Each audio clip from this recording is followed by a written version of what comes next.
Dalam ajaran Islam, kehadiran Imam Mahdi merupakan salah satu bagian dari pembahasan besar tentang peristiwa akhir zaman.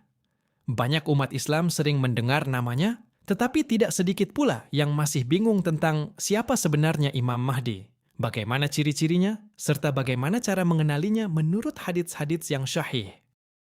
Karena itulah para ulama sejak dahulu berusaha mengumpulkan riwayat-riwayat Nabi Muhammad Sallallahu Alaihi Wasallam yang berbicara tentang Imam Mahdi, meneliti sanadnya dan menjelaskan maknanya. Dari penelitian tersebut, muncul gambaran yang cukup jelas tentang identitas dan tanda-tanda Imam Mahdi. Pembahasan ini penting, terutama di zaman modern, ketika banyak orang mengaku sebagai Mahdi, atau ketika sebagian orang menafsirkan peristiwa dunia secara berlebihan sebagai tanda pasti kemunculan beliau. Oleh sebab itu, memahami ciri-ciri Imam Mahdi berdasarkan hadits yang syahih menjadi sangat penting agar umat Islam tidak mudah tertipu oleh klaim palsu. Hal pertama yang dijelaskan oleh hadis-hadis syahih adalah bahwa Imam Mahdi bukan malaikat, bukan nabi baru, dan bukan sosok gaib yang sudah hidup ribuan tahun. Ia adalah seorang manusia biasa dari umat Nabi Muhammad SAW yang akan dipilih Allah untuk memimpin umat pada masa penuh kekacauan. Rasulullah SAW bersabda, "Al-Mahdi berasal dari umatku." Hadis riwayat Abu Dawud. Hadits ini menegaskan bahwa Imam Mahdi adalah seorang Muslim dari kalangan umat Nabi Muhammad SAW, bukan sosok misterius dari dunia lain. Ia akan lahir, tumbuh, dan hidup seperti manusia lainnya sebelum akhirnya Allah mengangkatnya sebagai pemimpin besar di akhir zaman. Para ulama menjelaskan bahwa hal ini menunjukkan bahwa kebangkitan Imam Mahdi adalah bagian dari sunnatullah dalam sejarah manusia. Allah sering memilih manusia biasa untuk menjalankan misi besar, sebagaimana para nabi yang berasal dari kalangan manusia. Salah satu ciri yang paling terkenal dari Imam Mahdi adalah namanya. Rasulullah SAW menjelaskan bahwa nama Imam Mahdi akan sama dengan nama beliau. Rasulullah SAW bersabda, "Nama beliau sama dengan namaku, dan nama ayahnya sama dengan nama ayahku." Hadis riwayat Abu Dawud, Tirmidzi. Nama Nabi Muhammad SAW adalah Muhammad bin Abdullah. Berdasarkan hadits ini, banyak ulama memahami bahwa nama Imam Mahdi adalah Muhammad bin Abdullah, atau setidaknya Muhammad dengan ayah bernama Abdullah. Namun, para ulama juga mengingatkan bahwa kesamaan nama saja tidak cukup untuk mengklaim seseorang sebagai Mahdi. Banyak orang bernama Muhammad bin Abdullah di dunia ini, tetapi bukan berarti mereka semua adalah Imam Mahdi.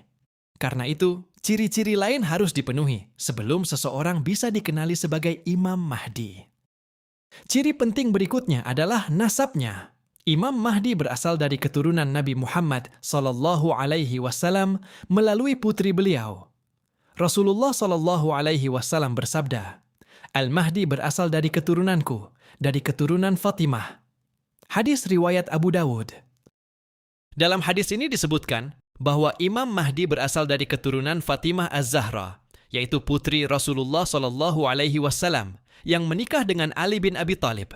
Artinya Imam Mahdi termasuk dalam Ahlul Bait, yaitu keluarga Nabi Muhammad SAW. Mayoritas ulama Ahlus Sunnah menyatakan bahwa beliau berasal dari keturunan Hasan bin Ali. Dengan demikian, garis keturunannya secara umum adalah Nabi Muhammad SAW, Fatimah, Hasan bin Ali, keturunan Hasan, lalu Imam Mahdi. Nasab ini menjadi salah satu tanda penting yang membedakan Mahdi yang asli dengan klaim palsu. Beberapa hadits juga menjelaskan ciri-ciri fisik Imam Mahdi. Rasulullah SAW memberikan gambaran yang cukup jelas mengenai penampilannya. Dalam sebuah hadits disebutkan, "Al-Mahdi dariku, dahinya lebar dan hidungnya mancung." Hadis riwayat Abu Dawud. Hadits ini menggambarkan dua ciri utama wajah Imam Mahdi. Pertama adalah dahinya lebar. Dalam bahasa Arab disebut ajlal al-jabhah, yaitu dahi yang luas dan menonjol. Kedua adalah hidung yang mancung atau sedikit menonjol di bagian tengah, yang dalam hadits disebut aqna al-anf. Para ulama menjelaskan bahwa ciri-ciri ini bukan sekadar gambaran fisik, tetapi juga menjadi tanda yang memudahkan orang mengenali beliau ketika masa kemunculannya tiba. Namun demikian, para ulama juga mengingatkan bahwa ciri fisik saja tidak cukup untuk menetapkan seseorang sebagai Mahdi. Salah satu tanda yang paling sering disebut dalam hadits adalah kondisi dunia saat Imam Mahdi muncul. Rasulullah Shallallahu Alaihi Wasallam bersabda, "Dia akan memenuhi bumi dengan keadilan sebagaimana sebelumnya bumi dipenuhi oleh kezaliman dan penindasan." Hadis riwayat Abu Dawud, Ahmad. Hadits ini menggambarkan bahwa sebelum kemunculan Imam Mahdi, dunia berada dalam kondisi yang sangat kacau.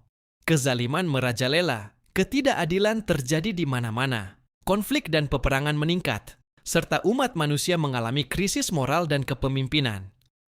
Para ulama menjelaskan bahwa kondisi seperti ini akan menjadi latar belakang kemunculan Imam Mahdi sebagai pemimpin yang membawa perubahan besar. Namun penting untuk dipahami bahwa dunia memang sering mengalami krisis dalam berbagai periode sejarah. Karena itu, tidak setiap krisis otomatis menjadi tanda pasti kemunculan Imam Mahdi.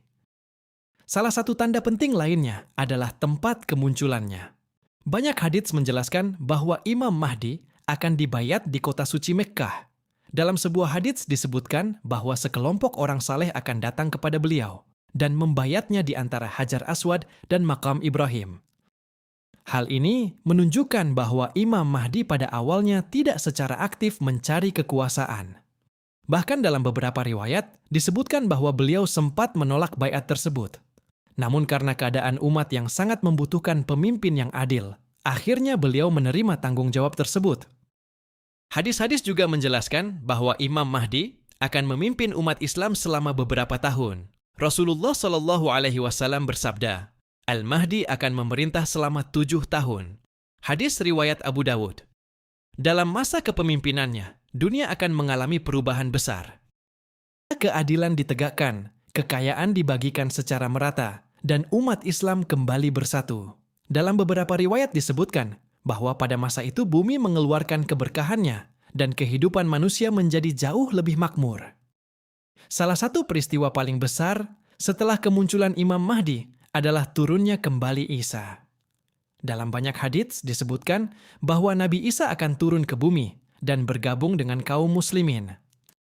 Ketika waktu sholat tiba, Imam Mahdi akan memimpin sholat.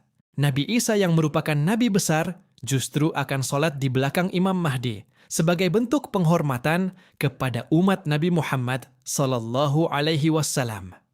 Peristiwa ini menunjukkan bahwa kepemimpinan umat Islam pada masa itu berada di tangan Imam Mahdi.